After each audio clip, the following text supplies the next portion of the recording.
और अब बात करते हैं कोलकाता कांड की, जहां मृतक डॉक्टर बेटी के परिजनों ने एक बार फिर सीएम पर पैसे की पेशकश किए जाने का आरोप लगाया है।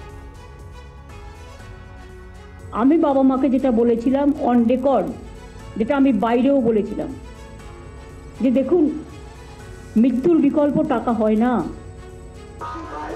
पश्चिम बंगाल की मृतक डॉक्टर बेटी के लिए इंसाफ की आवाज थम नहीं रही है। बड़ी संख्या में लोग सड़कों पर उतरे और मानव श्रृंखला बनाकर विरोध जताया। हाथों में तख्तियों के सहारे सामाजिक संगठनों ने इंसाफ की मांग की। इधर मृतक डॉक्टर के परिजनों ने सीएम ममता बनर्जी पर संगीन आरोप लगाए हैं। उन्हीं प्रपोजल दिएছিলেন কম্পেনসেশন একটা পায়, যেহেতু অন ডিউটি ডক্টর ছিলেন, তাই তখন আমার দাদা দিদি যারা ছিলেন তারা বলেছেন যে হ্যাঁ নেব ম্যাডাম, কিন্তু যেদিনকে আমার মেয়ে সুবিচার পাবে সেদিনকে আমি নিজে গিয়ে আপনার দপ্তর থেকে নিয়ে আসবো, এই কথাটা বলেছেন। কিন্তু তারপরে উনি বলেছেন পুলিশের তরফ থেকে কোনো টাকা দেওয়া হয়নি।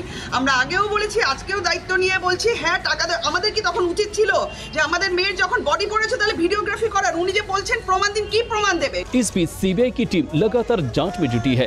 आरजीकर मेडिकल कॉलेज में लगातार छानबीन कर रही है।